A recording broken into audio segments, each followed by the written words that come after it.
Hello, and welcome to our conversation today. We're going to talk about a subject that holds a very special meaning for me. Let's talk about idealism.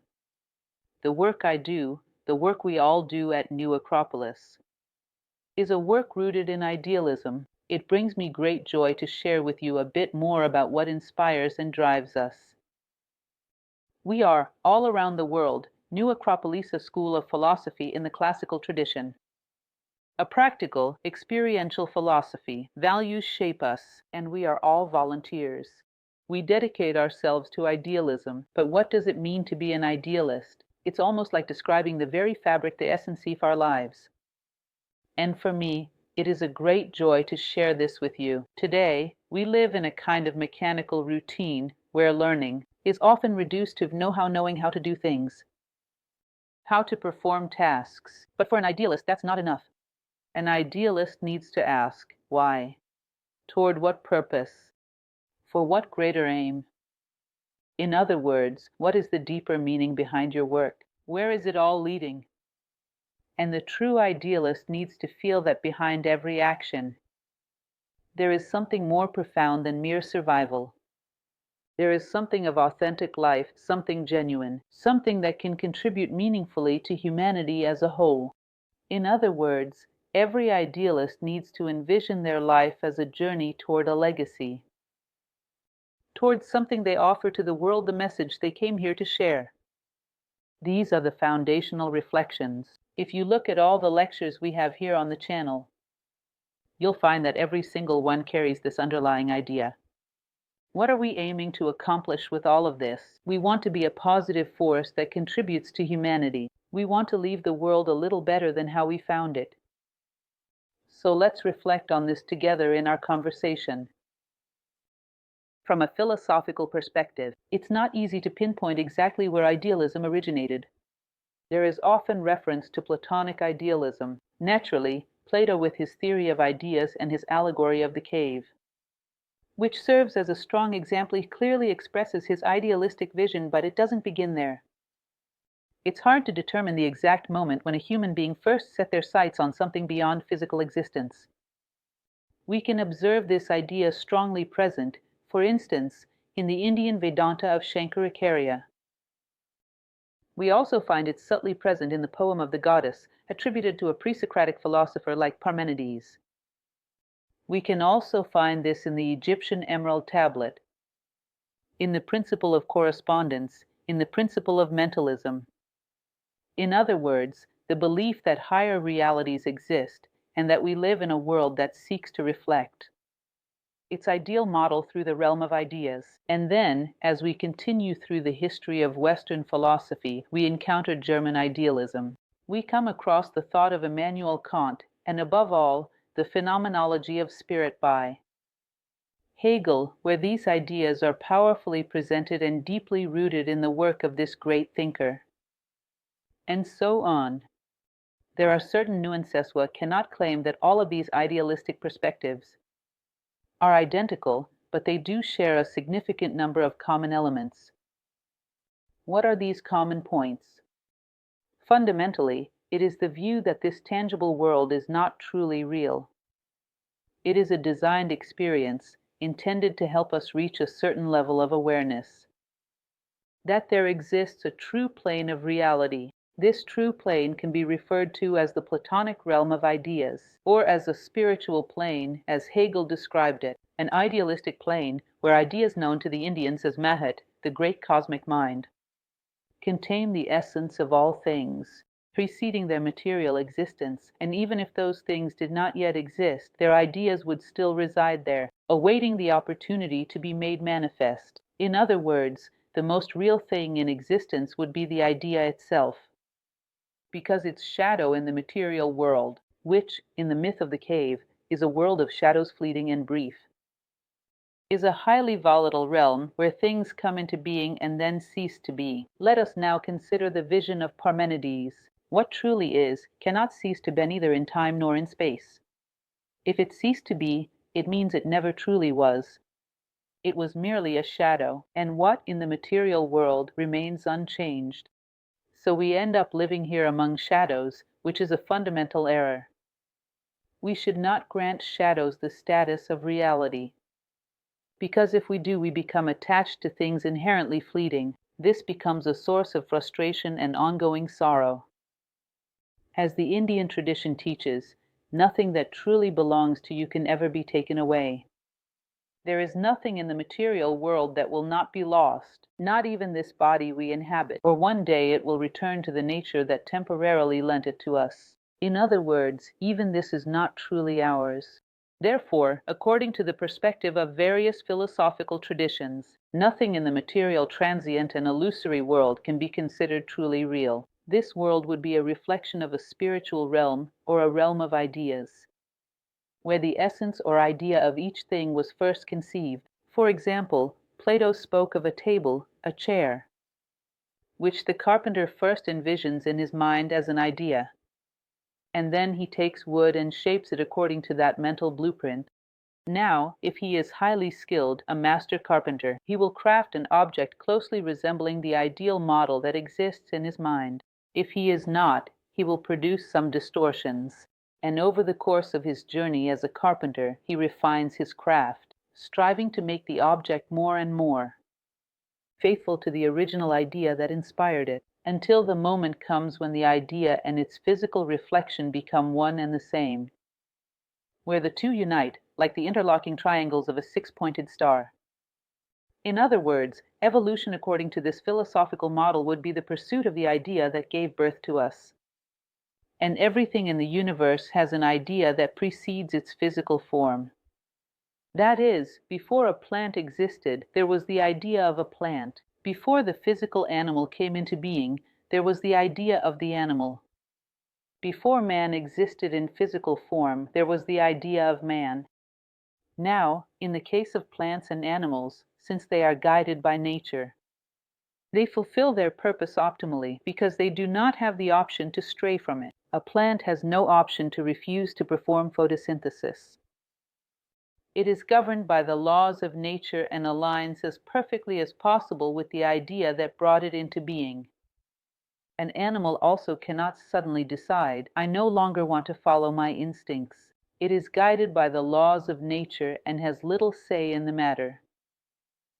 But from the moment a human being gains reflective awareness, they attain something that can be described as the law of free will. He can understand the human ideal, but he has the freedom to choose whether or not to align himself with it. He can live inertly, like a stone, simply seeking energy, like a plant, or merely follow the instinct for survival and the perpetuation of the species like an animal, or he can fulfill the destiny of being human, what is referred to in India as the human dharma. According to these traditions, the highest perfection of each being is its ideal, and therefore beings evolve in pursuit of their highest perfection. The human being, however, has a complicating factor. Sometimes he does not envision what his ideal is, or he envisions it but does not find it appealing. So he strays in various directions and suffers from multiple distortions. At times, when we observe a human being, his only driving force is ambition. He is in search of energy, and his only focus is the pursuit of instinctual pleasures. That is an animalistic perspective. The human being is a choice. The human being is a being under construction, responsible for their own development, hence the concept of free will.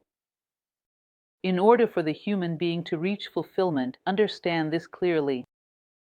They say that the pinnacle of the human being, just as for a plant it is to generate energy well, since it forms the base of the food chain, and just as for an animal it is to develop effective survival techniques and ensure the continuation of the species. The ideal for humanity would be the highest point one can reach in values, virtues, and wisdom.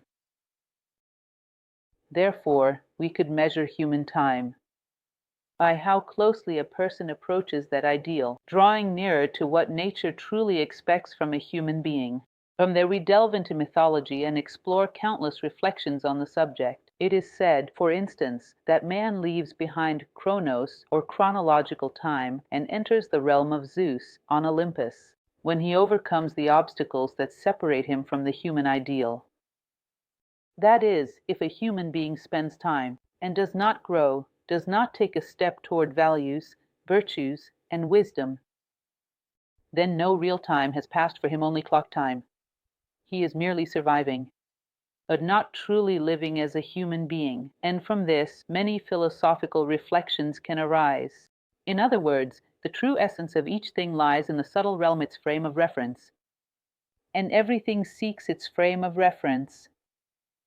Now imagine following a bit of that biblical principle that says, "You shall know them by their fruits." I can manufacture a pencil for you and create that pencil with the expectation that it will be as durable as possible, with beautiful, firm writing. In other words, a set of qualities, the highest qualities I can imagine for a pencil. If I manufacture in pursuit of that ideal I established for the pencil, I can say that I am an idealist. Now, if I try to make the pencil as inexpensive as possible so that it gives me the greatest return in terms of profit, if I only care about the return and not the usefulness it may have for you, then I can say that I am a utilitarian or a materialist. What's interesting to observe is that when a person seeks the ideal within himself, a human ideal, he is generally someone who, through his actions in the world, seeks the ideal in everything he does. Then you will find the ideal pencil, the ideal table, the ideal home. It is very likely that these products are the accomplishments of a person who seeks an ideal within himself. Returning to the Christian phrase, "You shall know them by their fruits." We look around, and we realize that things tend to follow a law of minimal effort and maximum return. Less investment for greater profit. When we observe a world like this, we come to understand that there is likely no trace of an idealistic person, that such individuals are becoming rare. It is becoming more and more difficult to find them. So, some elements that allow us to perceive idealism, to understand it, and to place it as an important goal to be pursued, would serve as a very meaningful reference for our present times. Not just the nuances of German idealism, but what idealism can mean for me personally. Nature expects stones to be stones, plants to be plants, animals to be animals, and human beings to be truly human. And when a person stops striving for their ideal, they cease to fulfill their rightful place in nature, and the void that results from this becomes a source of imbalance. Because everything that comes from your hands will also fail to move toward the ideal. Therefore, the absence of human beings is a source of imbalance within nature, the absence of individuals whose purpose is continuous self-improvement, in order to reach the highest expression of their human potential. Today, the goals have shifted. People aim to build 1,000 things, but not to build themselves. Whoever strives to shape themselves into a true human being is an idealist. To summarize the idea we've explored so far, an idealist is someone who believes in the human ideal and constantly strives toward it. In other words, they possess a spirit of continuous improvement and never lose sight of their goal. They know where they are headed. The central attribute of this human ideal, as we can observe throughout history, is the pursuit of unity. Notice how fascinating this is. When someone formulates a groundbreaking scientific theory or creates a major technological innovation, what they have achieved is the unification of elements that were once separate. They bring together different theories, connect various observations, and from that, they form a new understanding, a new scientific hypothesis. Or they gather numerous elements that were scattered in nature and make them work in harmony for a new practical application. They blend different colors to create a painting, combine various instruments and materials to sculpt a work of art, and so on. In other words, those who create things of lasting value are generally the ones who unify elements that were once separate. This mirrors nature itself. Nature combines hydrogen and oxygen to create water. It brings together cells to form tissues, organs, and the body. The essence of evolution in nature is unity. And the great creators throughout human history have also reached levels of unity that had never been achieved before. Why unity? Because unity is a supreme attribute of the divine. Plato already taught that the good is that which unites, because it moves toward a greater unity. The very concept of God is not viewed theologically, but philosophically, as a being that encompasses all things, in other words, the absolute. It is one, it is the being in which all things are justified, harmonized, and find their rightful place. Anything outside of it would impose a limitation, causing it to lose its absolute nature. It would become two relative things, itself and the other. Therefore, nothing can exist outside of it. God is a reality, an idea, profoundly integrative. All things converge and find harmony within it. That is why Plato said that as we move toward this framework, we also bring harmony and integration to things both within ourselves and in the world around us, and that is the essence of the idea of the good. Thus, it is a great unifier. So, behind every trace of this being in the world, there would be a path marked by unity. Notice that the things we perceive as beautiful have nothing excessive and nothing lacking. A beautiful sunset, no color is missing. No shade is out of place, it is perfect. That which lacks nothing and has nothing in excess is a unified being. It is a trace of the absolute within the realm of manifestation, in the midst of the relative. Therefore, this idealistic pursuit is a journey toward ever greater integration of all things, a quest for unity.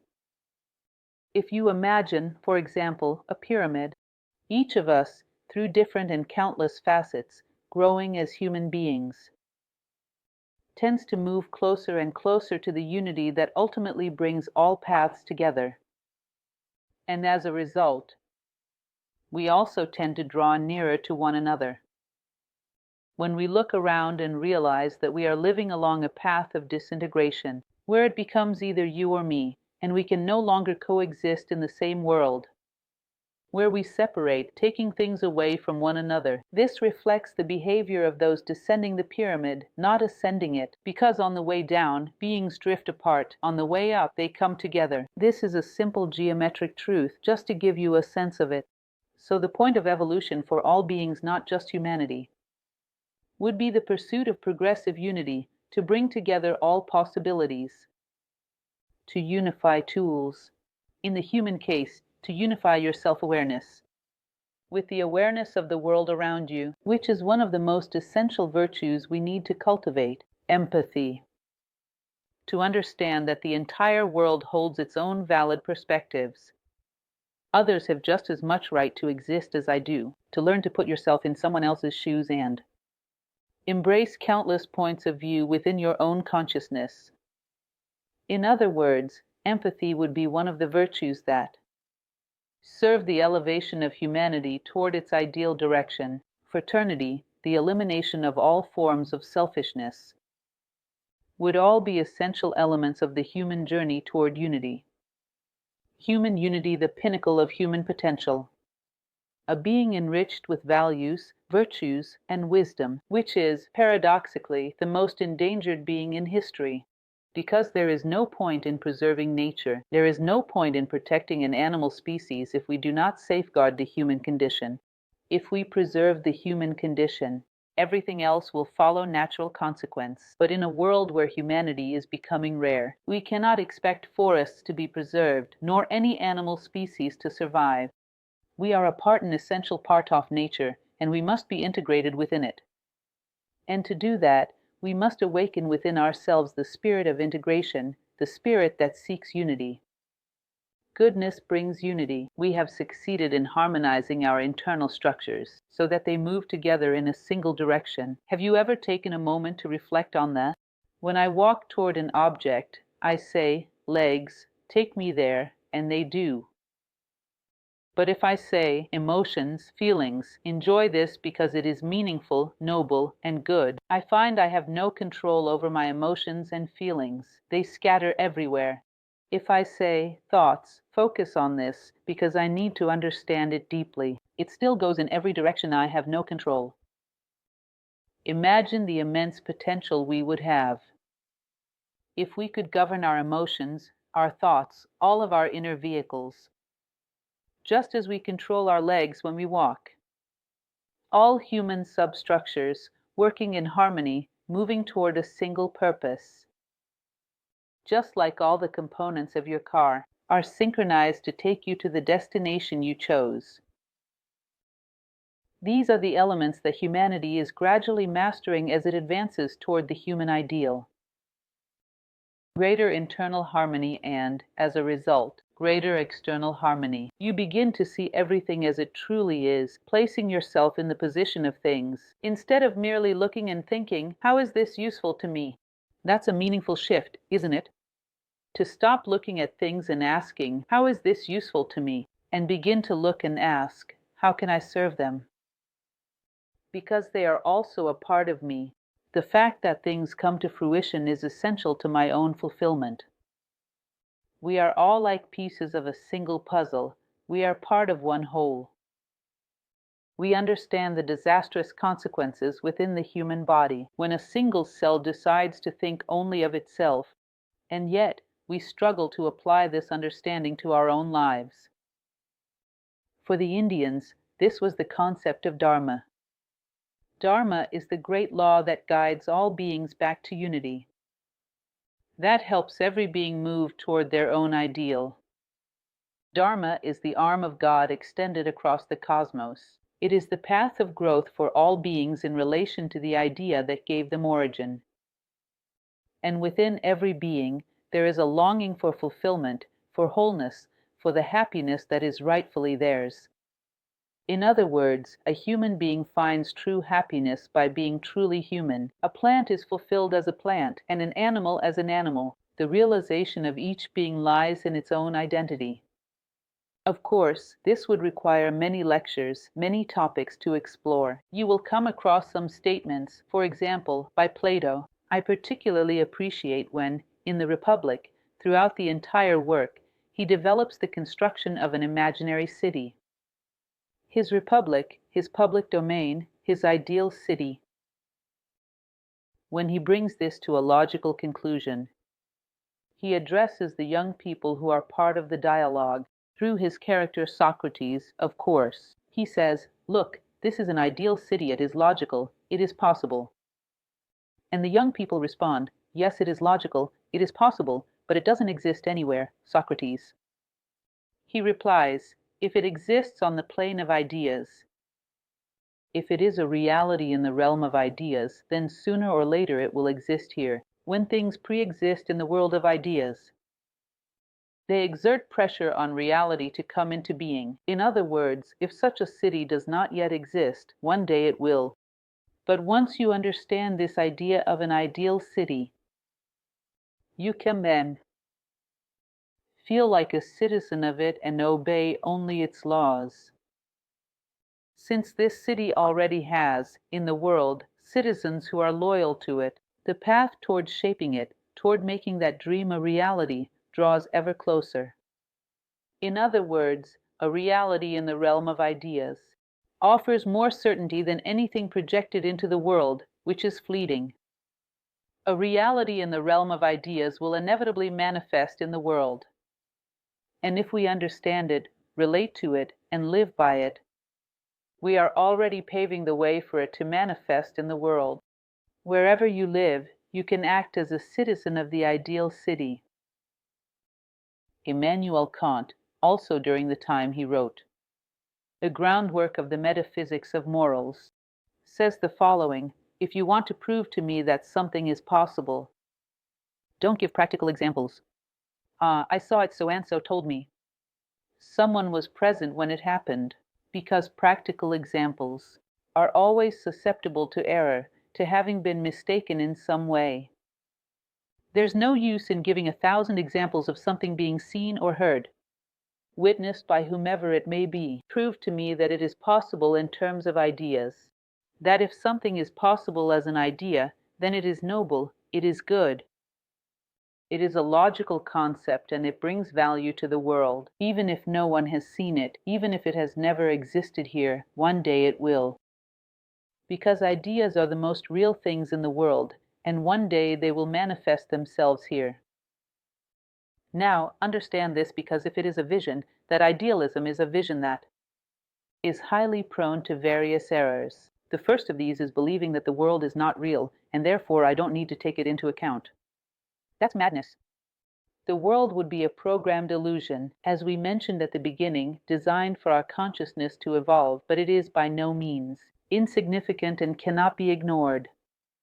It's like playing a game back in my day. It was war. We would sit down and place those tanks, those little plastic airplanes. We knew it was all an illusion, that it was all just pretend, that there was no real war. However, it was an illusion governed by rules, by norms. If I wanted to win, I had to learn those rules and succeed by applying those rules. And the world is the same. It strengthens our will and sharpens our tools, our intelligence, our imagination. From the moment we begin to face all the challenges using the rules of the world, we emerge on the other side far greater than when we began. It may be an illusion, but it is not a chaotic one, and it cannot be dismissed. Well, this wall is an illusion, to be sure, but so is my forehead. And when these two illusions collide, the result can be quite painful. So be cautious with the idea of dismissing the world as if it holds no value. It is an illusion, but one designed to produce real effects. By learning its rules and mastering them, you begin to transcend this world of illusions. And another point is the very common confusion between idealism and a form of fanaticism, of dogmatic beliefs of any kind, any form of ideology. The idealistic human being is someone whose goal is to increasingly align with the highest potential a human being can achieve, the greatest possible harmony among all the voices that live within him. He aspires to reach the summit of the human condition, but he does not claim to possess the truth, nor is he rigid about the paths that lead there. He is discovering those paths. He carries a spirit of self-betterment. He is not perfect. He does not possess the truth. He is in a continuous process of learning and is deeply motivated to grow in knowledge. I want to bring values into the world. I want to be human. I want to respond to the opportunity that nature has given me to become a true human being. But the clearest and most accurate vision of this ideal I will attain along the way. But one thing is certain, it is the unifying ideal that brings forth the most human part within me. The most authentically human, what adds value to the world in a way that only a human being can. Values, virtues, and wisdom. So it is not with dogmatism that I say, this is the way. Good paths are being built, and there are as many paths as there are walkers. We cannot say with certainty what defines the human ideal. To do so, we would need a perfect human being, a perfect sage, and that is not so simple. We have historical accounts. But even these accounts often undergo changes over time. What we do know is that as we grow, we become integrators. Things are not excluded, things are not destroyed, they are integrated. Things find their rightful place within our lives. Justice, according to Plato, is the ability to place everything where it belongs, and an idealistic person is someone who strives to be just. Not this, yes, that. Let's see where it fits. He contemplates the universe and searches for the proper place where all things can be fulfilled. Just as he seeks his own ideal through his actions, he also seeks to guide all things toward their own ideal. But there is no sense of owning any truth. It is a desire to leave this place greater than when we arrived. A desire to leave here closer to this idea of unity. As close as a human being can possibly get. So, do not be mistaken. Remember once again the Christian saying, "You shall know them by their fruits." Look back and see which individuals throughout history had a powerful unifying influence, and those who have divided, those who set one group against another, those who distanced themselves from humanity, and those who discovered ways to reconnect. There isn't much to deny. We only need to look at the path we've left behind, and we can see whether we are walking a path that humanizes or not. Well, at a certain point, we were living through an interesting historical moment. We had the Middle Ages, which we don't need to explore in detail, because we've all studied this extensively, which is the idea of centering around a cult of the divine, but one that was highly fanatical, at times somewhat dogmatic. In other words, all that aspect of fanaticism that provoked a sense of rejection as we moved beyond that historical phase. So, medieval religious fanaticism, once humanity had exhausted that cycle, led to a pendulum swing toward the opposite extreme, a rejection of that violent experience. But as the Egyptian tradition teaches, extremes meet extremes are never beneficial. Ideally, human beings should seek the middle path. So, on one end, God's extreme used to justify everything, with human beings subjected to all kinds of sacrifice and mutilation.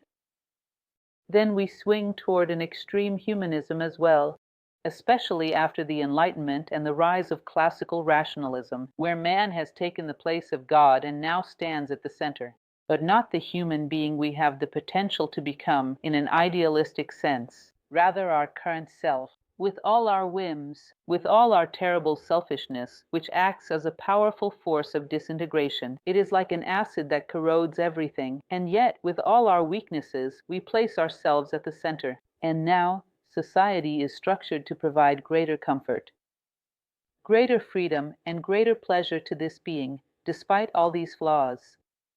There is no intention to become anything better than that. The goal is simply to satisfy all the desires of who we are today.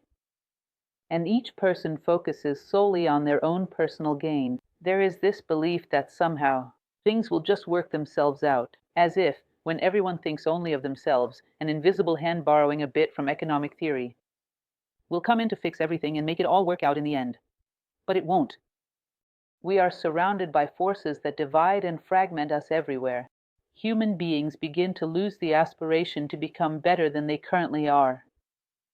This is something truly intriguing. I once mentioned during a lecture that, on one occasion, I was teaching a philosophy class on a great Indian classic, the Bhagavad Gita, which explores the theme of human self-improvement. One of my very young students came up to me and said, "Teacher, I don't want to improve myself. I'm happy just the way I am. What's the point of wanting to become a better human being? I don't want to change. I want to stay as I am. Why should a person seek self-improvement?" I responded to him, just imagine the impact of a question like that and the need to come up with a quick, meaningful, satisfying answer. So I said to him, imagine you have a certain amount of money and you want to buy a car. Or maybe you want to buy a stereo with that money you have. Then I come along and say, look, I have a great stereo at home. There's just one issue: one of the speakers doesn't work. The other one crackles a bit. The CD player is slightly warped. And the USB port too. Sometimes it fits, sometimes it doesn't. Aside from that, it's really good. What else is left? It's only logical that with the amount of money you have, you wouldn't want my stereo. You will want the closest to the ideal, closer to ideal in the car you drive, closer to ideal in the clothes you wear. So why is it that when it comes to yourself, anything is acceptable? People don't realize that this pursuit of the ideal, which is inherent to human nature, begins naturally own. It is something innate. You can see it in children and adolescents, a love for heroism, a love for great ideals. This idealism, which lies dormant within every human being, hopes that life in the future will offer a chance to push the boundaries further, to become more complete, more fulfilled, and happier as a human being. It is not about seeking easy pleasures or effortless happiness. It seeks fulfillment as a human being. But we have created a tremendously selfish society, one that has weakened the human being and indulges his mediocrity instead of encouraging him to grow. And everything depends on that. Multiple forms of selfishness try to coexist in harmony, but you realize that this selfish harmony is false because harmony among egoisms is impossible, and it leads to laws becoming mere social contracts, as Plato once said. He said, "Look, society forms a social pact. I would like to have your possessions. You would like to have mine, but you are stronger than I am, so I lose. So we come to an agreement. Neither will I steal from you, nor will you steal from me. But I agree to this out of fear of being harmed, not out of a sense of honesty. If there's a situation where I'm protected and won't be punished, it's clear that I'll want what you have." So the law becomes a form of restraint. It offers no real path to transform the human being. Ethics becomes coercion, not conviction. No one truly believes they should act ethically. They do because of the social punishments they would have to face if they fail to follow these rules. In other words, it's a balance of selfishness. 7 billion human beings wanting the world to revolve around each of them. Either you build 7 billion separate worlds to place one selfish person in each, or you help these individuals stop thinking only of themselves and begin to think a little more about others. Notice something curious, which I deeply admire. Every year we celebrate Mother's Day, and there are countless texts and tributes shared. I myself am a mother, and I receive these honors. One of the most praised qualities is a mother's ability to sacrifice herself for her children. A great teacher, one of those who truly transformed lives, who helped shape remarkable individuals, is also praised for their willingness to sacrifice themselves, to pass on the very best to their students. A good leader is someone who is willing to sacrifice their own comfort in order to be guiding their people in a meaningful and positive direction. A good doctor will give up personal comfort to alleviate another's suffering. In other words, the idea of self-sacrifice for the greater good, for others, has always been associated with one of humanity's most admirable virtues. How did we reach a point where self-sacrifice is seen as something negative, and that we must value and live only according to what benefits me personally? What kind of mothers, teachers, leaders, doctors, or men in general will we become?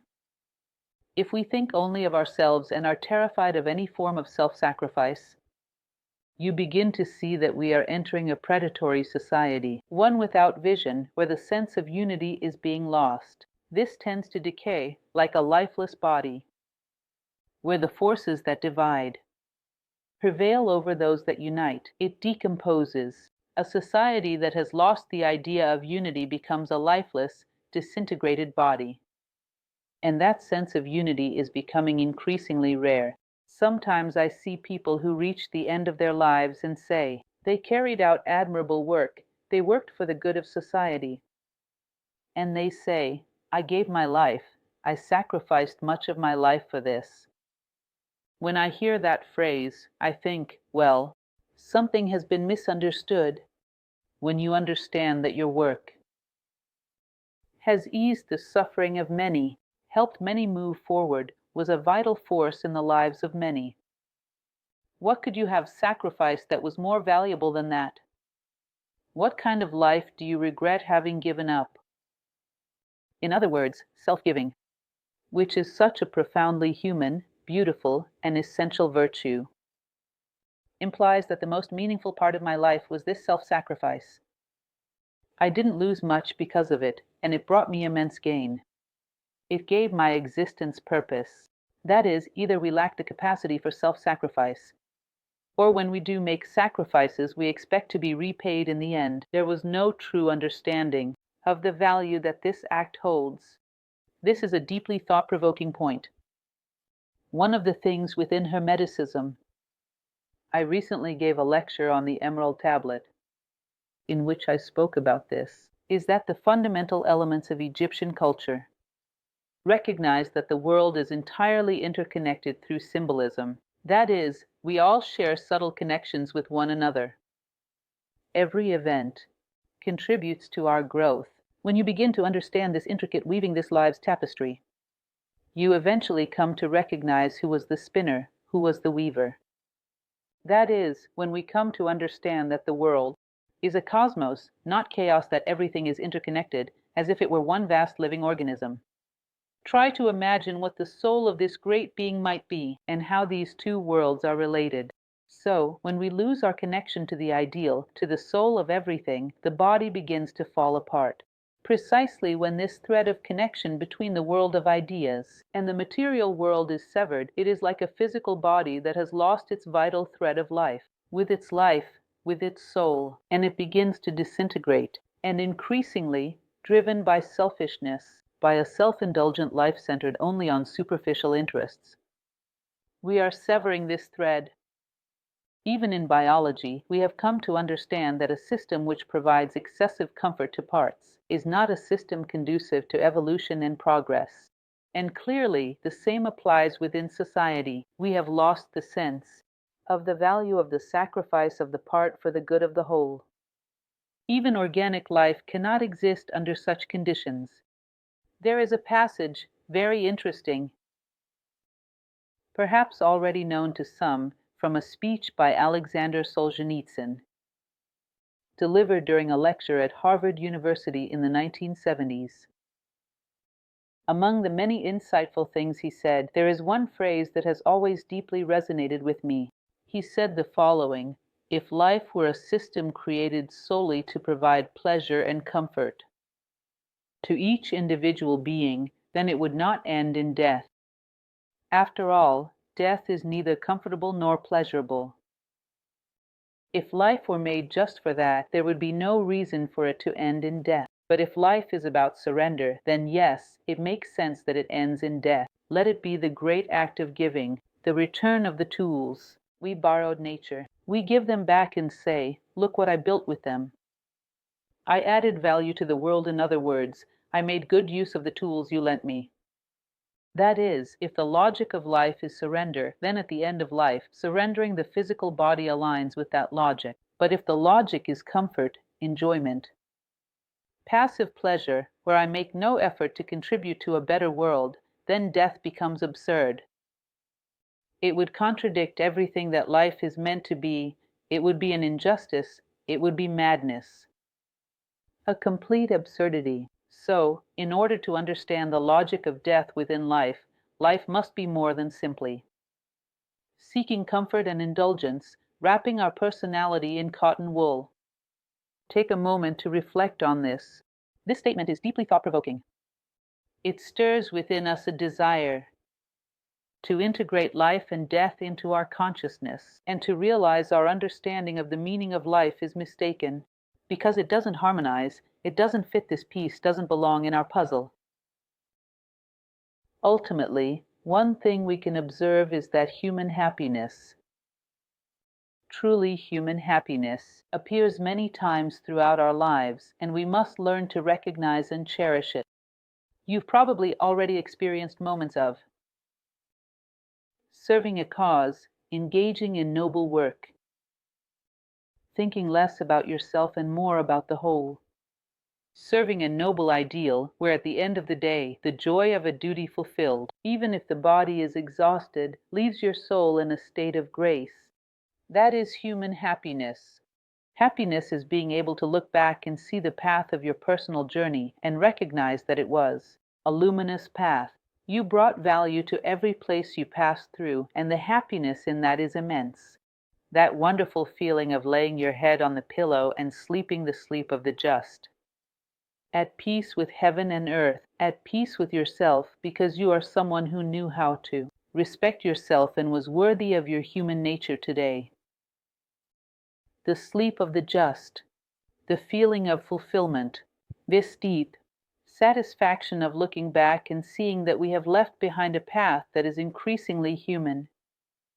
They are happiness, and if we learn to refine our taste and to desire this kind of happiness, nothing less, then it begins to make sense to live a life that pursues only happiness, not as selfish comfort or personal pleasure, but as the fulfillment of our human nature. This is a place for idealists.